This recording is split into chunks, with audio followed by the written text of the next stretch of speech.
Yes, yes, yes. We back. Punchin podcast. You already know what time it is. The kid wave back in the fucking business, man. Um, we gonna keep this real, short, sweet. You know what I'm saying? We cut through everything like a hot knife through butter. You already know how this goes. Man, there's been a lot of shit going on in the combat sports world. I ain't gonna lie, the past couple of weeks is some ups and downs. Certain fights have been canceled. Certain backups have been announced. Um, there's a whole bunch of changes. So from what we've seen from the last episode, we were talking about Keith Thurman and Tim Tszyu fighting in March 30th. It comes to find out that Keith Thurman had to pull out due to a bicep injury. You know how that goes. A lot of people kind of was writing off Keith Thurman anyway. I wasn't. I thought that he had a strong chance in that fight. Tim Tszyu is a dog, but I think he had some sort of chance. I wasn't writing him off like everybody else was. It seemed like everybody else was writing him off. It looks like Sebastian Fundora has stepped in for Keith Thurman, making it even more of a notable fight for people to pay attention to. I don't know if it's pay-per-view worthy though. I don't know if that's pay-per-view worthy though. I will say, they're doing this whole new thing with going under Amazon Prime, and starting to notice, a lot of people are starting to get real weary about where they're getting their boxing content from. I know a lot of people that paid money for DAZN in the past 2 or 3 years. People saying that they're not really getting anything worth it. They're paying. It went from being 70 plus a year to 200 plus a year, and the demand and the price is outweighs each other. Like it's more expensive than it is content for that people want to see. I don't know how they're gonna get around that. That's a whole nother battle that they're gonna have to fucking figure out. We're gonna keep it boxing right now. I see, this Garcia and Haney thing is going on. I don't know how they're going to get around it personally. Garcia he has a whole bunch of shit going on with him, he's doing some nut shit, just straight up. I don't know what the fuck it is. Just with his outbursts and tweets, and it's looking like, I don't want to jinx it because I want these guys to fight, but it's looking like possibly niggas might end up, this shit might be up out of here. This nigga might end up calling quits before, a little closer to the fight. We got April 20th. April 20th is around the way, so, we're gonna have to see.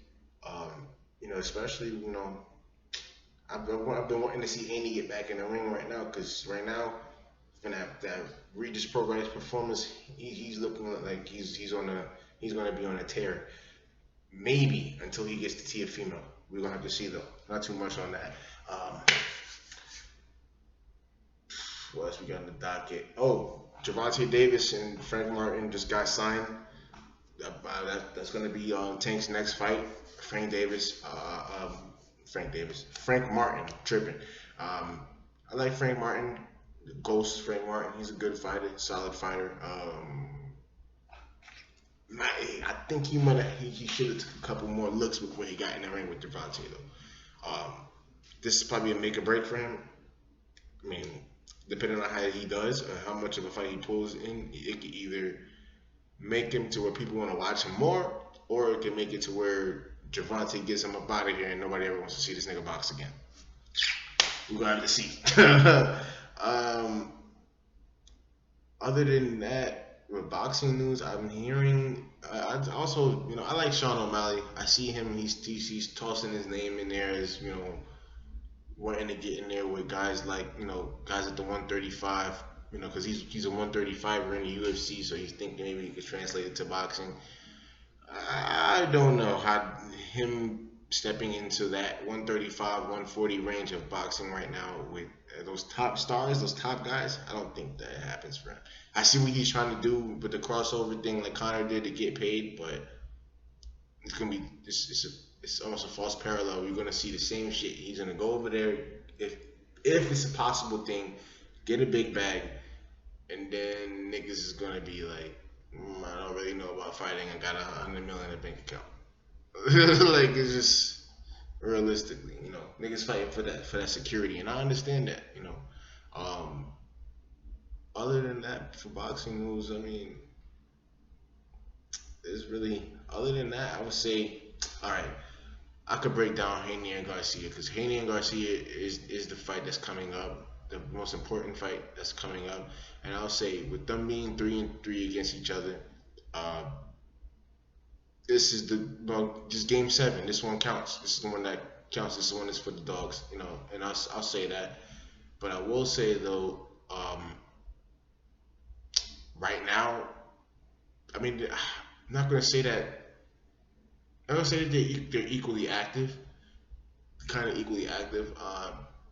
Mm, well, Haney's been in there not. He wasn't in there not too long ago. You can't really say the same about Haney. I think the last time he fought was in fucking the summertime or something like that, and it wasn't really against anybody super notable. He does have notable wins against certain guys, but it just I don't know. I feel like Ryan has a lot of work to do going into this fight. He's gonna have to be able to put. He's gonna have to He's gonna have to come with something more than a left hook. I'm sorry. If he's coming with a left hook, he's gonna have to learn how to be able to set it up, change levels, maybe work the body. I don't know because I feel like Haney is going to make this. Being that this is the one that counts, I feel like Haney's gonna make this a example, like a fucking example of an ass whooping. Like he's like same thing that he did with Pro Guys. I think that he's gonna do with this guy. Heavy body punches in the clinch. Keeping him at bay with the jab, finding the body all throughout the rounds.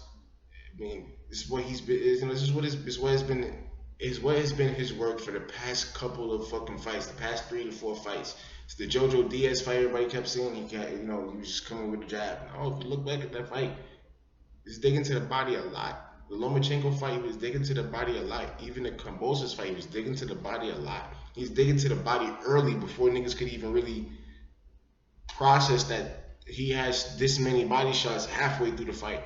So, it's just a certain dichotomy of this shit that it just shows that his mindset is on a different plateau when it comes to these fights and these fighters. I'm eager to see what he does against the kid. It's definitely that night is going to be a hot night for boxing for sure if that fight goes through, and and also with Fundora and Tim Shu, that's definitely going to be a barn burner too, depending on how you still got Rolly and Pitbull. I still got after I'm watching the little countdown chapter shows for leading up to the pay-per-view, and it's looking like, man, Pitbull is focused. Pitbull is focused, man. Pitbull's a family man. He's dug through a lot. So I really get at he's dug through a lot. So we'll have to see what goes on with that. And then another thing before I don't even know how I could fucking go through this video without talking about AJ and Francis. AJ and Francis, there was a lot of guys on the heavyweight undercard that I really wasn't too familiar with, but I was familiar with Joseph Parker and Zhilei Zhang, and Joseph Parker got him up out of there and kind of edged him out, especially towards the end. Those last rounds, he edged him out. I was definitely hyped to see Joseph Parker pull it off. He's a good boxer.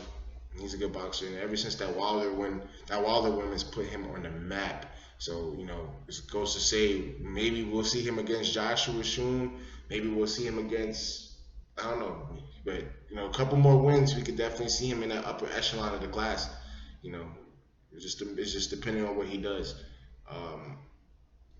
AJ and Francis, though, I'm liking what Saudi Arabia is doing for boxing and just for combat sports in general right now. I just feel like Francis might have bit off a little more than he could chew. I don't think that Francis should have took that Joshua fight. Not at all. Not in one bit. And I respect his ability, but I don't see what would have been the sense of him taking that fight that quick when there's so many heavyweights that he could have, that he could have went in there and gotten there with. There's so many heavyweights in there he could have gotten there with. It could have made him, you know what I'm saying, made him look good to be able to get up there. He could have fought Daniel Dubois before he fought fucking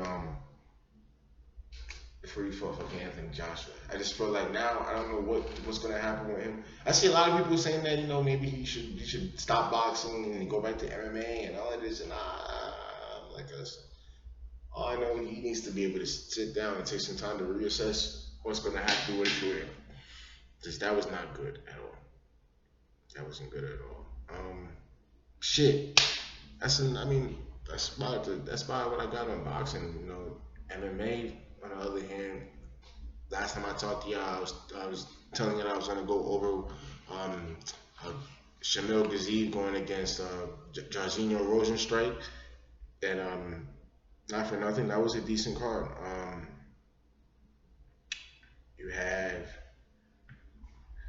I like that card. A lot of people thought it was boring, but then again, who doesn't think the fucking parties are boring nowadays? Loic Radzhabov, I remember that fight being the first fight. He stopped Boy. He stopped Abdul Karim Al Sawadi. I believe that was his debut. He was a debuting fighter. He stopped him quick. Ludovic Klein stopped AJ Cunningham quick.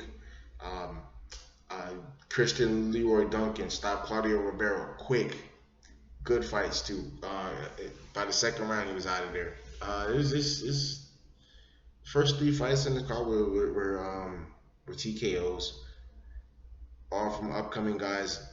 Two lightweights and one middleweight. CLD is definitely one of those names to look up. Christian Leroy Duncan, he's definitely one of those guys to look up. A fight that I enjoyed off that card was Ayman Zahabi going against Javid Basharat. Super fucking technical fight. A lot of people gave it to Basharat, but I think that Zahabi in certain, from the first and the third he turned it up on Basharat, and it really wasn't nothing that Basharat could do. You got in the next match after that, you got Vinicius Oliveira, who got a crazy fucking high knee knockout on Bernardo Sopaj, which is that shit was crazy. And then you had Eric Anders going against Jamie Pickett, which I like that fight a lot. Both guys needed a fucking win, so this was definitely one of those super tough fights for each fighter because niggas definitely needed a win. Eric Anders got the decision win. You know, Jamie Pickett put the gloves up after he retired, and I respect it. Two fighters, I believe, retired on this card, and you know, I respect it, man. You know, sometimes you know when only you can know when it's time for you to put things up. You know, oh my God, the main card of this was ridiculous. Matt Schnell going against Steve Erceg. Steve Erceg with the KO in round 2. Oh my God, he caught him out the blue with a 1-2, clean 1-2. He's a problem at flyweight. I've been seeing a lot of Erceg, and I say that maybe recently they're saying that he gets the next shot at 301 against Pantoja. Crazy. Umar Nurmagomedov going against Beksa Almakhan. Tough fight. He got cracked in the first, what I remember, but then after he got cracked, nobody remembers anything that the other guy did. Umar, I mean, it kind of says it in itself. Nurmagomedov, we already know what that clan does. Alex Perez and Muhammad Mokaev, super close fight. Going into it the first time, I had Perez kind of edging it out, but Mokaev kind of did separate shit when it came to the takedowns. He was grappling. I mean, come on, Mokaev grappling is there. You can't deny it. Vitor Petrino and Tyson Pedro in the light heavyweight co-main event. Petrino, who was on a tear, got through Pedro, and Pedro put the gloves down too. He's the second fighter to put the gloves down on tonight's card. I was surprised by it, but you know, in the grand scheme of things, I respect it. You know, And then you have in the main event, Jairzinho Rosenstruck and Shamil Gaziev. Rosenstruck gets the win. It was kind of a funky win in a sense because it kind of seemed like I believe Garcia got hurt somewhere in the fourth round and he wasn't able to continue, so he kind of got the Rosenstruck got the dub. Rosenstruck was on game, straight up. He was hurting him, leg kicks, jabs, leg kicks, body kicks. The regular kickboxing game of Jairzinho Rosenstruck doesn't really change my thing. My opinion on his game. He's still a solid fighter. It's a stat that I see that he has the most main events out of the heavyweight division any heavyweight fighter, which is crazy. It kind of shows like he's that much. He's kind of a draw. I want to see something big from him this year. I don't know if maybe it's a pay-per-view. I don't know if it's maybe another fight night. I don't know, but it's depending on who. As you see, I can't even. I'm about to jump ahead. I can't even tell y'all that yet. On the next one, we'll get to that. Damn. As I said, Rosenstruck, he's kind of at a standstill right now. He probably had to wait for a fight to come to him, or let somebody come up that's trying to take his spot. But yeah, I mean, that's about it, honestly. I know I told y'all it was gonna be a quick one. I still got stuff on the docket, but it's Monday Night Raw. Y'all know how I get down. I got a whole bunch of other shit I gotta handle, get out of the way, laundry and a whole bunch of other sorts. But I just want to get through this real quick for y'all. You know what I'm saying? I'm gonna have episode 8 coming out this week too, as well. Probably, if not this week, at the beginning or over the weekend, or at the beginning of the top of next week too.